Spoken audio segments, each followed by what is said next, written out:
During 2 decades of war in Afghanistan, the U.S. military suffered over 2,400 killed in action and more than 20,000 wounded by bullets, bombs, and IEDs. But one soldier's injury defied every rule of combat survival, because Specialist Channing Moss wasn't hit by shrapnel, he was hit by the weapon itself. And he lived to tell the tale. Born and raised in Georgia, Moss came from a long line of warriors. His grandfather fought in World War II, his uncle served in Korea. His father was in Vietnam. Moss, too, chose the uniform, joining the U.S. Army right after graduating from West Hall High School. He landed in the elite 10th Mountain Division, a light infantry unit trained to fight in snow, rock, and altitude, exactly the right kind of terrain Afghanistan is famous for. March 16, 2006, Moss, then a private first class, was part of a convoy from Alpha Company's 2nd Battalion, 87th Infantry Regiment. Their mission? A routine meet and greet with tribal leaders in southeastern Afghanistan, near the Pakistani border. The weather was clear, too clear.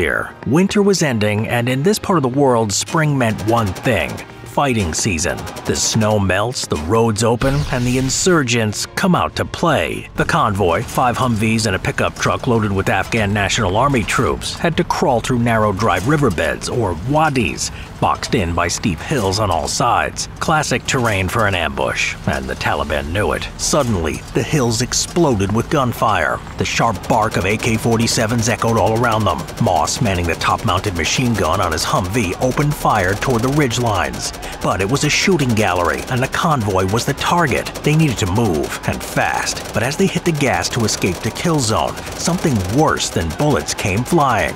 The RPG. It stands for Ruchnoy Protivotankovy Granatomet, literally handheld anti-tank grenade launcher. But you probably heard it called by its street name, rocket-propelled grenade. And this RPG replica from Goat Guns launches a dummy warhead up to 4 inches at a safe 1 mile an hour. And if you ever wanted to own one, legally and safely that is, well, you're in luck, because today's video is sponsored by Goat Guns, makers of incredibly detailed miniature replicas of iconic weapons, including the legendary RPG. This 1:4 scale RPG comes in at 14 inches long and 5 ounces of solid die-cast metal. It's finished with a real Terracarpus wood heat shield and styled in black, forest green, and rich red wood grain from maximum visual impact. This isn't just a static display piece. Check out the features. Flip up front and rear sights, the trigger squeezes just like the real deal, and it has a rugged build with a realistic feel in hand.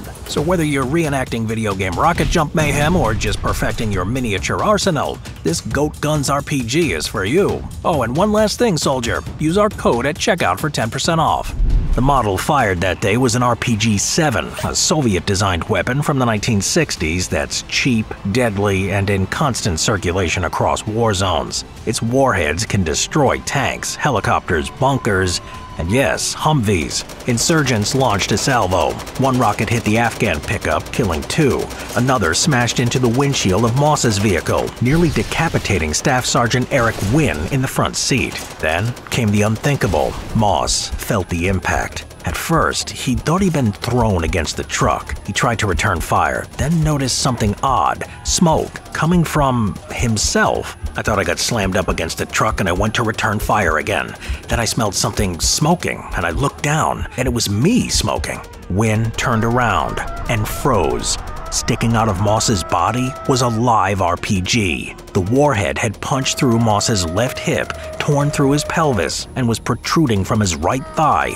A 3-foot-long explosive still intact, and it hadn't detonated yet. The RPG-7's warhead has a kill radius of about 30 feet. Inside the Humvee, there were 4 soldiers. One explosion would have obliterated everyone, but fate intervened. Also in the Humvee was 23-year-old medic, Specialist Jared Angel. Without hesitation, he leapt into action. He stabilized Moss, packed the wounds, and kept the rocket as still as possible. One wrong move could trigger the detonator. Moss was conscious the whole time. Angel leaned close and said, "I'm gonna do everything I can. You keep fighting with me, I'll keep fighting with you." An airlift was called in, but no one mentioned the live RPG sticking out of moss. Military regulations are clear. You don't fly live ordnance, period. But when the helicopter landed and the crew saw Moss's condition, they didn't hesitate. Crew Chief Christian Roberts made the call. We're not going to leave an American soldier to die in the middle of Afghanistan. With incredible care, they loaded Moss aboard and took off, essentially carrying a flying bomb. They arrived at Organ E Aid Station. The case was handed over to Surgeons Major Kevin Kirk and John O, and Explosive Ordnance Disposal Tech Sergeant Dan Brown. An X-ray showed a miracle. The main explosive charge had detached. What remained inside Moss was the detonator charge, still dangerous, just slightly less catastrophic. Major O was relieved, until Brown added, "That means we won't die, we'll just lose our hands." O stared at him. "You know we're surgeons, right?" "Yeah," said Brown. "I understand that." Brown donned body armor, took a hacksaw, and very gently cut off the RPG's tail fins. Then, facing the detonator towards his own chest, hoping his armor would catch the blast if it went off, he slowly pulled the warhead free from Moss's body. No boom. He ran outside to a secure pit and detonated it. Major O would later say, "It was the loudest sound in my whole life." With the immediate danger gone, the surgeons repaired what they could.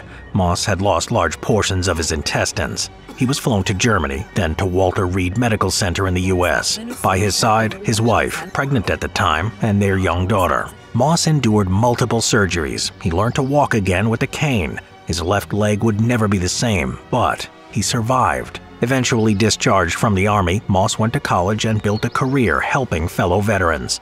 He became a husband, a father, a survivor. Years later, reflecting on that day in Afghanistan, Moss said, "I'm not supposed to be here. A lot of us shipped out from boot camp. I didn't come back. Thank God I'm still here." Humble words from a man who took a direct hit from a rocket meant to kill tanks and lived.